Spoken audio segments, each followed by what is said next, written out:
بسم الله الرحمن الرحیم.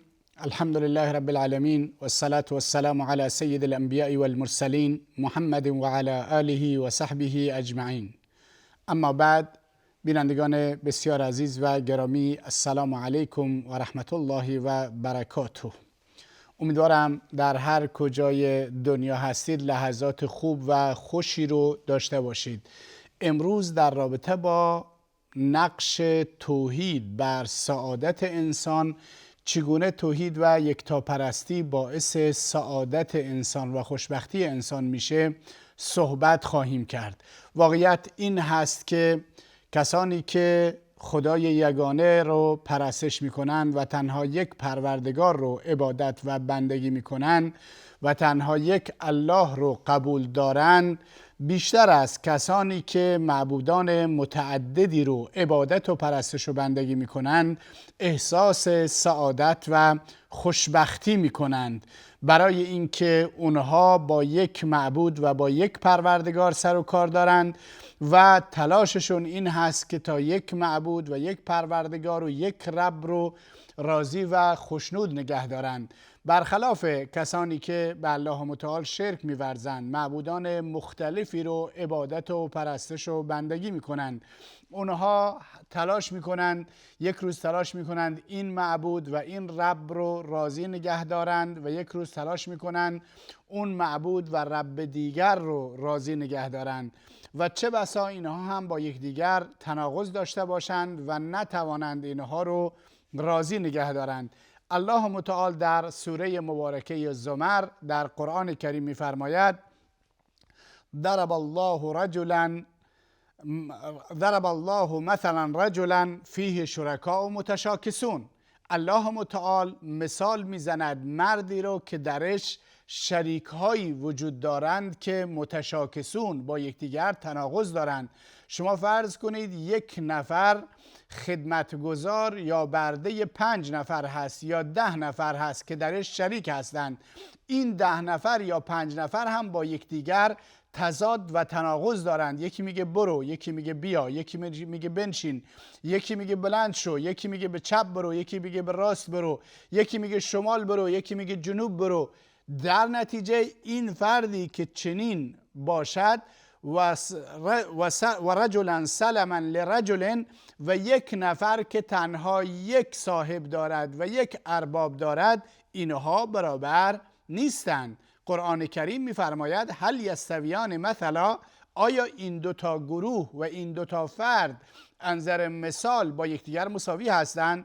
یکی 5 تا ارباب داره، هر یکی یک دستور متناقض میده، و یکی فقط یک ارباب داره و یک پروردگار داره و بهش یک دستور میده و از اون دستور اطاعت میکند. آیا اینها با همدیگه برابر هستند؟ هرگز برابر نیستند.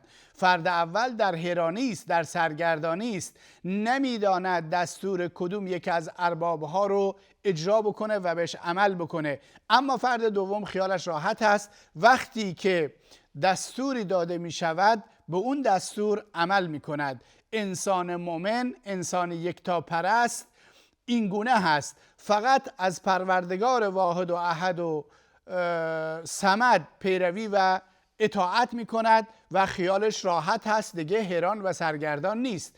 برخلاف افرادی که شرک می‌ورزند و معبودان مختلفی رو پرستش می‌کنند که در حیرت و سرگردانی به سر می‌برند.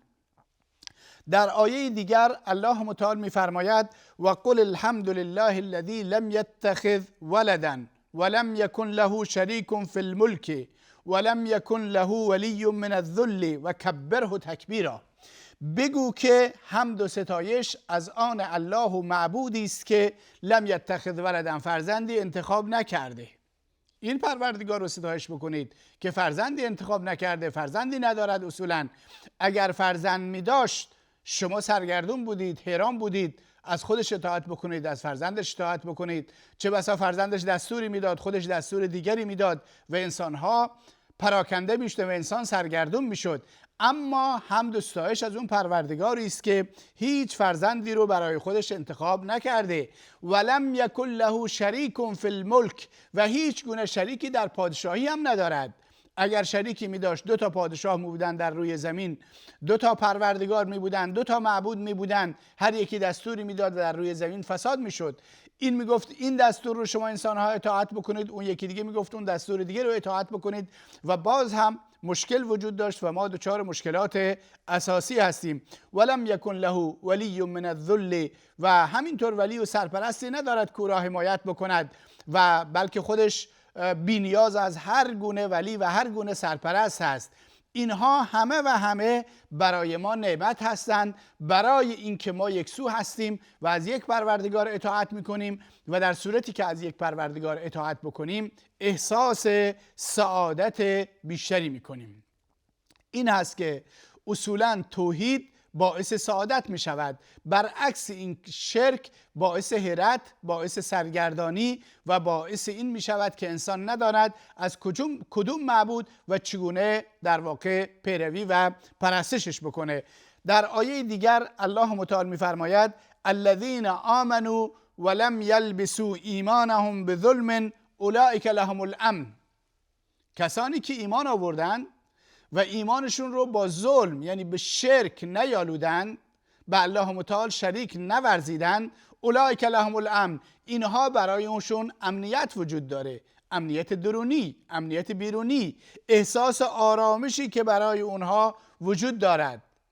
اینهایی که شرک نمیورزند و هم مهتدون، اولئک لهم الامن و هم مهتدون، اینها احساس امنیت درونی و بیرونی میکنن برای اینکه توکلشون به ذات واحد احد و قهار و حافظ هست و هم مهتدون و اینها راه هدایت رو پیدا کردن. این هست که توحید و یکتاپرستی انسان رو به مسیر امنیت درونی و بیرونی و به مسیر هدایت سوق میده و باعث میشه که انسان در دنیا و آخرت به سعادت برسه، در دنیا احساس سعادت زادالوصفی بکنه و در آخرت هم با ورود به بهشت و آرامش در نعمتهای بهشتی به سعادت برسد. قرآن کریم در این زمینه در آیه دیگری می‌فرماید فمن یرد الله ان یهدیه یشرح صدره للاسلام. کسی رو که خداوند خواسته باشد هدایت بکند به او شرح صدر عنایت می کند که به اسلام برسد، به توحید برسد، به یکتاپرستی برسد. البته اینها همون کسانی هستند که در خودشون زمینه هدایت رو تدارک میبینن، تهیه میکنن، در نتیجه خداوند هم بهشون شرح صدر عنایت میکند که به اسلام برسند. و من یرد ان یضله یجعل صدره ضیقا حرجا. و کسی رو که الله متعال خواسته باشد گمراه بسازد سینه اش را تنگ و سخت میگرداند که انما یصعد فی السماء، گویا در آسمان بالا میرود. پس اونهایی که به توحید میرسن، اونهایی که به یکتاپرستی میرسن، اونهایی که به اسلام و ایمان میرسن شرح صدر دارند، احساس خوشحالی دارند، ناراحتی ندارند. اما اونهایی که در مسیر کفر حرکت میکنن برایشون سخت است بر اسلام برگردند، احساس تنگنا و حرج و سختی میکنن در زندگیشون و روی سعادت رو نمیبینن. بعدش الله متعال میفرماید کذالک یجعل الله الرجس علی الذین لا یؤمنون. این گونه الله متعال پلیدی رو بر کسانی قرار میدهد که ایمان نمی آورند. کسانی که ایمان نیاورند در دلشون و در درونشون احساس تنگنا و احساس ناراحتی میکنند. در آیه دیگر در همین زمینه احساس سعادت برای اهل توحید الله متعال میفرماید افمن شرح الله صدره للاسلام فهو علی نور من ربه. کسی که الله متعال شرح صدر بهش عنایت کرده و او رو به سوی اسلام و دین آورده و او بر نور پروردگارش هست، آیا مانند کسی است که فویل للقاسیة قلوبهم من ذکر الله، اون کسانی که سخت دل هستند و ذکر و یاد خدا را نمی کنند، اولئک فی ضلال بعید، اینها در یک گمراهی دور هستند. تفاوت زیاد هست میان کسی که در مسیر توحید حرکت می کند و میان کسی که در مسیر شرک و کفر حرکت می کند.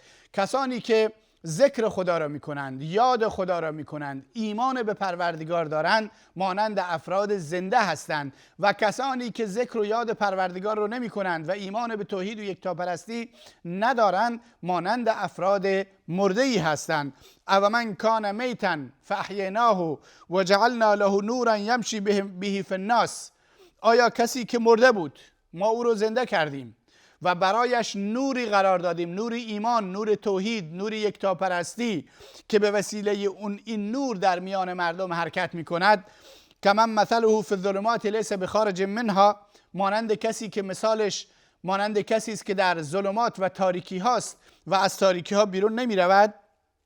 اینها با هم دیگه مساوی نیستند. کسی که در نور قرآن حرکت می کند، در روشنایی توحید و یکتاپرستی حرکت می کند، با کسی که در ظلمات و تاریکی است، مسیر رو تشخیص نمیده، یک روز دنبال این به راه میفته، روز دوم دنبال شخص دیگری به راه میفته، یک روز در چپ میره، روز دیگه راست میره، مانند کسی که با نور پروردگار میبیند، قرآن رو میبیند، ایمان و توحید و یکتاپرستی رو میبیند و در این مسیر حرکت میکند. اینها با هم دیگه مساوی هستند؟ هرگز. انسان مؤمن با اطمینان خاطر به مسیر زندگی خودش ادامه میدهد. انسان کافر همیشه سرگردان و حیران هست و نمیداند که چه مسیری رو برای زندگی خودش انتخاب بکند. کذالک زین للکافرین ما کانوا یعملون. این گونه برای کافرین اعمالشون مزین شدند، آراسته شدند. فکر میکنند که در مسیر درستی حرکت میکنند، اما در واقع در گمراهی و بیراهی و ظلمات و تاریکی هایی حرکت میکنند که هم در دنیا باعث شقاوت و بدبختیشون میشود و احساس تنگنا و حرج میشود و هم در آخرت باعث ظلمات متعدد و ورود به جهنم میشود. مهم این هست که در واقع توحید و یکتاپرستی انسان رو به مسیر سعادت میبرد، برخلاف شرک و کفر که در انسان حیرت و سرگردانی و ظلمت و تاریکی و تشخیص ندادن مسیر رو درست میکنه و انسان نمیدونه که باید چه مسیری رو طی بکنه. بر این اساس ما باید بر توحید بریم، ما باید بر یکتاپرستی بریم. ما اشاره‌ای در جلسه گذشته هم کردیم که علما توحید رو تقسیمات مختلفی کردند و بر اساس این تقسیمات ما باید بر توحید باشیم. گرچه تقسیمات متعدد هستند و مختلف هستند، اما مفهوم و مضمون یکیست. حالا چرا تقسیمات متعددی کردند؟ برای اینکه در رابطه با این تقسیمات نص صریحی در قرآن کریم و در سنت پیامبر اکرم صلی الله علیه و سلم وارد نشده، بلکه با توجه به آیاتی که در مورد توحید ذکر شدن و با توجه به احادیثی که در مورد توحید آورده شدن، علما این تقسیم بندی ها رو کردن. گرچه اسمها، تقسیمها متفاوت هستند، اما مفهوم یکیست و اون هست که پروردگار یکتاست و تنها پروردگار یکتا رو پرستش و عبادت و بندگی بکنیم و اون اسم و صفتهایی رو از پروردگار قبول داشته باشیم که در قرآن کریم و در سنت مطهر نبی اکرم صلی الله علیه وسلم وارد شده. اینی که در یک تقسیم بندی علما توحید رو به توحید ربوبیت، توحید الوهیت و توحید اسماء و صفات تقسیم کردند که معنی ربوبیت این هست که تنها الله خالق و رازق و آفریننده و متصرف و گرداننده جهان هستی است و معنی الوهیت این هست که عبودیت و بندگی ما تنها از آن الله متعال باشد، تنها برای او سجده کنیم، تنها برای او رکوع بکنیم، تنها برای او نذر بکنیم، تنها برای او نماز بخوانیم، تنها بر او توکل بکنیم، تنها او رو به فریاد بخواهیم و خلاصه سخن ذبح و قربانی ما برای او باشد و تنها او رو در واقع در تمام عبودیت و بندگی هامون عبادت و پرستش بکنیم و هیچ کسی دیگری رو در عبودیت و بندگی با او شریک قرار ندهیم و این اون چیزی است که سعادت رو برای ما به ارمغان می آورد. و توحید اسماء و صفات هم یعنی اون اسمها و صفتهایی که از پروردگار هستی در قرآن کریم و در سنت مطهر نبی اکرم صلی الله علیه و سلم وارد شده، قبولشون داشته باشیم بدون اینکه تعویلشون بکنیم، بدون از اینکه تحریفشون بکنیم، بدون از اینکه از مفهوم اصلیش خارج بکنیم، به مفهومش و معنیش ایمان داریم بدون بیان کیفیت و این اون چیزی است که انسان رو به سعادت میرساند. بعضی‌ها از متأخرین توحید رو یک تقسیم دیگه کردند و گفتند قسم چهارمی هم وجود داره و اون توحید اطاعت و توحید حاکمیت هست، یعنی در تمام امور باید به الله متعال مراجعه بکنیم. این در واقع جزو همون توحید الوهیت و عبادت هست، برای اینکه اطاعت مطلق و بی چون و چرا و بدون هیچ شرط و شروطی فقط مخصوص الله هست و عبادت هست و بندگی است و جزو توحید عبودیت هم به حساب می آید. این هست که الله متعال می فرماید فمن کان یرجو لقاء ربه فلیعمل عملا صالحا ولا یشرک بعبادت ربه احدا. کسی که امیدوار ملاقات پروردگارش هست عمل صالح انجام بدهد و هیچ کسی رو با پروردگار خودش شریک قرار ندهد. بعضی ها هم از متقدمین، بیشتر متقدمین گفتن توحید بر دو قسم هست و در واقع گفتن توحید بر دو قسم هست و توحید ربوبیت و توحید اسماء و صفات رو یکی دونستن و توحید الوهیت رو یکی دونستن و بعضی از علما هم گفتن توحید بر دو نوع هست، توحید معرفت و اثبات و توحید معرفت و توحید اثبات. معرفت اون چی که مربوط به شناخت الله متعال هست و مراد از یعنی شناخت ربوبیت، یعنی الله رو چگونه بشناسیم، اسم و صفات خدا رو چگونه بشناسیم، این معرفت هست. و اثبات یعنی این که اون چه که الله متعال برای خودش از اسمها و صفاتی رو که برای خودش ثابت کرده و بعدش میگن توحید قصد و طلب هست، یعنی عبادت، یعنی پرستش، یعنی بندگی همه از آن الله متعال باشد. و بعضی هم گفتن توحید عبارت از توحید علمی و خبری و بعدش هم توحید عملی. توحید علمی و خبری همون توحید اسما و صفات هست و توحید ارادی و طلبی و عملی هم همون توحید عبادت و بندگی است. به هر حال گرچه تقسیمات مختلفی صورت گرفته، اما خلاصه سخن در رابطه با توحید و یکتاپرستی که باعث سعادت انسان و رسیدن انسان به سعادت در دنیا و آخرت می شود همین هست که انسان الله متعال رو به عنوان رب و خالق و آفریننده قبول داشته باشد. اون اسم و صفتهایی رو که الله متعال برای خودش در قرآن کریم ذکر کرده یا پیامبر اکرم صلی الله علیه و آله و سلم در سنت مطهرش ذکر کرده، اونها رو ما قبول داشته باشیم به همون صورتی که وارد شدن، بدون اینکه تحریف بکنیم، بدون از اینکه تعویل بکنیم، بدون از اینکه از معنیشون برگردونیم و این معنی توحید هست. بعضی هم گفتن توحید بر دو قسم هست، توحید سیادت و توحید عبادت. سیادت که همون معنی ربوبیت و پروردگار بودن و اسما و صفات الهی است و عبادت هم به معنی الوهیت و بندگی است. به هر حال سعادت زمانی به سراغ انسان می آید که انسان این دو نوع توحید رو یا این سه نوع توحید رو بر اساس تقسیماتی کردن قبول داشته باشه، بهشون ایمان داشته باشه و در راستای توحید و یکتاپرستی بر جاده مستقیم و صراط مستقیم حرکت بکند.